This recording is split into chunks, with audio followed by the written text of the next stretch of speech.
अस्सलाम वालेकुम। मेरा नाम उमर शेख है और आप मेरा ऑफिशियल यूट्यूब चैनल देख रहे हैं। उम्मीद है आप सब लोग ठीक ठाक होंगे। दोस्तों, आज हम देखते हैं कि US visa officers tourist visa यानी B1 B2 वीज़ा आजकल क्यों रिफ्यूज़ कर रहे हैं। अमूमन आजकल टूरिस्ट वीज़ा क्लॉज 214B के तहत ही रिफ्यूज़ हो रहा है। ये वो क्लॉज है जो उन्हें ऑथराइज करती है कि वो आपके वीज़े को टाइज की बुनियाद पर जब भी मुनासिब समझें उसको रिफ्यूज़ कर सकते हैं। जैसा कि टाइज टू योर कंट्री, जिसकी बुना पर यह अज्यूम किया जाता है कि यूएसए से होकर आप अपने मुल्क वापस आएंगे या नहीं आएंगे। अब हम देखते हैं कि वो कौन सी दो रीजंस हैं जिसकी बुनियाद पर US visa officer class 214B के तहत आपके वीज़ा को रिफ्यूज़ करता है। पहली वजह यह है कि वो आप पर यकीन नहीं करते। उन्हें यकीन नहीं आ रहा होता कि आप सच बोल रहे हैं। अगर वीज़ा ऑफिसर आप पर यकीन नहीं करता तो आप अपने डिफेंस में जो मर्जी बात कर लें, वो आपको कभी भी वीज़ा इशू नहीं करेगा।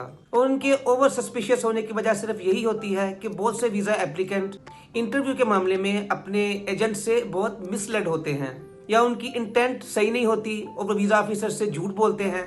दोस्तों, वीज़ा ऑफिसर्स वीज़ा एप्लीकेंट के हर दूसरे दिन झूठ को पकड़ते हैं, तो वो ये अज्यूम करते हैं कि हर वीज़ा एप्लीकेंट उनसे झूठ ही बोलेगा। इसकी वजह से वो ओवर सस्पिशियस ही रहते हैं। तो आपको पता होना चाहिए कि आप इंटरव्यू के टाइम एक ऐसी कन्वर्सेशन का हिस्सा बन रहे हैं जहां इंटरव्यूअर बहुत ओवर सस्पिशियस है। आप जो कुछ उसे बता रहे हैं वो शायद उस पर यकीन ना करे। बहुत से लोग एक ये भी गलती करते हैं कि वो वीज़ा ऑफिसर के सवालों के जवाब में सिर्फ एक लफ्ज में जवाब देते हैं। इससे वीज़ा ऑफिसर का शक मजीद बढ़ जाता है और उसके ज़हन में बहुत सारे सवालात जन्म लेना शुरू हो जाते हैं। और इसके अलावा जब आप अननेचुरल जवाब देना शुरू करते हैं जो कि बाज़ औक़ात वीज़ा एप्लीकेंट्स ने मेमोराइज किए होते हैं, याद किए होते हैं, तो इससे वीज़ा ऑफिसर का एतमाद मजीद शेक हो जाता है। तो ये पहली रीज़न है कि वो ये सोचते हैं कि आप उनसे झूठ बोल रहे हैं, तो वो आप पर ट्रस्ट नहीं करते। अगर आप इस सिनेरियो को ओवरकम नहीं कर सकते तो आप वीज़े से महरूम ही रहेंगे और आपको क्लास 214B के तहत आपको रिफ्यूज़ कर देगा। और ये सिचुएशन दूसरी वीज़ा कैटेगरीज के लिए भी अहम तरीन है। दूसरी मेन रीज़न जिसकी वजह से वीज़ा ऑफिसर आपके वीज़े को रिफ्यूज़ कर सकता है कि अगर वो आप पर इत्मीनान कर भी ले कि आप सच बोल रहे हैं, आपका पर्पस ऑफ ट्रैवल, आपकी जॉब, आपकी फैमिली और आपके फाइनेंशियल्स के मुतालिक अगर वो यकीन कर भी ले, लेकिन वो फिर भी समझता है कि आप इस वीज़े को लेने के अहल नहीं और इसकी वर्थ नहीं रखते। और ये अहलियत और वर्थ क्या है, ये वो लेवल ऑफ टाइज है that we are talking about. इसको जांचने का एक अच्छा स्टैंडर्ड क्या है। अगर वीज़ा ऑफिसर ये समझे कि आपकी ज़िंदगी अपने मुल्क बहुत अच्छी है, उस ज़िंदगी से जो कि आप अनडॉक्यूमेंटेड और इलीगली अमेरिका में गुजारेंगे, तो फिर वो आपको वीज़ा देने में बिल्कुल नहीं हिचकिचाएगा, क्योंकि फिर वो अज्यूम करेगा कि आपकी ज़िंदगी अपने मुल्क ही बहुत अच्छी है। न सिर्फ अच्छी ज़िंदगी गुजार रहे हैं बल्कि इसके फ्यूचर प्रॉस्पेक्ट्स भी बहुत ब्राइट हैं।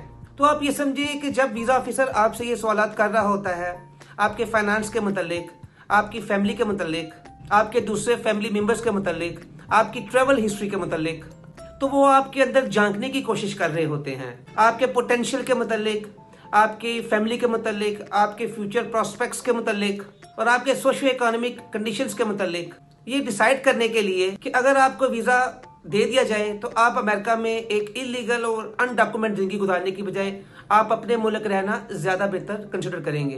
तो इवन दो अगर उन्हें यकीन हो जाता है कि आप जो कह रहे हैं वो सही हैं और वो जो फैक्ट्स जो आप उन्हें बता रहे होते हैं इस लेवल पर नहीं पहुंचे, तो वो आपके वीज़े को रिफ्यूज़ कर देगा।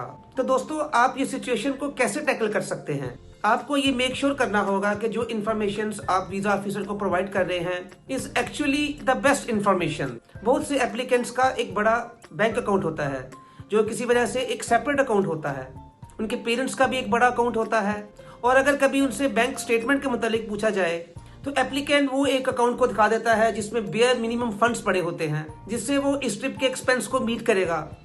No, not at all. You always should show most qualification you possibly can and not the minimum. अगर आप स्टूडेंट वीज़ा के लिए अप्लाई कर रहे हैं तो उसके लिए आपको बहुत से पैसे चाहिए होते हैं ट्यूशन फी वगैरह के लिए, तो आप गलती ये करते हैं कि आप उन्हें सिर्फ वो बैंक अकाउंट स्टेटमेंट दिखा देते हैं जिसमें उतने फंड्स पड़े होते हैं जो कि आपके ट्रिप को या आपकी उस सिचुएशन को मीट कर रहा हो। नहीं, आपको अपनी और अपनी फैमिली की पूरी फाइनेंशियल कंडीशन को एग्जिबिट करना पड़ेगा। अगर आप ज्यादा रिसोर्सेज को शो कर सकते हैं तो कम रिसोर्सेज को कभी मत दिखाएं। अगर आप जॉब के लिए अप्लाई कर रहे होते हैं तो वो आपसे आपके लेवल ऑफ एजुकेशन के मतलब सवाल करते हैं और आप उन्हें अपनी बैचलर डिग्री के मतलब बताते हैं, जो कि इस जॉब के लिए एक मिनिमम रिक्वायरमेंट होती है। और अगर आपके पास मास्टर डिग्री भी है, so you need to give the most impressive part of your credentials. अपने क्रेडेंशियल से मुतालिक उन्हें ज्यादा से ज्यादा बताएं, एकेडमिकली, प्रोफेशनली, फाइनेंशियली, और उसमें अपने पेरेंट्स के रिसोर्सेज को भी ऐड करें। और जो यंग पीपल हैं वो अपने इंटरव्यू में अपने पेरेंट्स की फाइनेंशियल कंडीशन को भी हाईलाइट कर सकते हैं। तो दोस्तों, पहले नंबर पे आपने उनको एतमाद देना है। जितना नेचुरली आप स्पीक कर सकते हैं उतना ही नेचुरल रहें। Don't fake yourself. अपनी सिचुएशन और अपने प्लान्स के मुतालिक पूरी तरह उन्हें बताएं। इस तरह आप वीजा ऑफिसर का ट्रस्ट जीत सकते हैं। दूसरे नंबर पर अपनी मैक्सिमम चीजों को वीजा ऑफिसर के सामने हाईलाइट करें। Always show your maximum qualification and credentials, जिससे वीजा ऑफिसर के सारे सस्पेक्ट्स दूर हो जाएं और वो ये समझने पर मजबूर हो जाए कि आपके अपनी जिंदगी में लाइफ बहुत बेहतर है और आपके फ्यूचर प्रोस्पेक्ट्स भी बहुत ब्राइट हैं और आप कभी भी यूएसए में इलीगल स्टे नहीं करेंगे। तो इसी तरीके से आपका वीजा अप्रूव हो सकता है। That's all for today. बहुत शुक्रिया।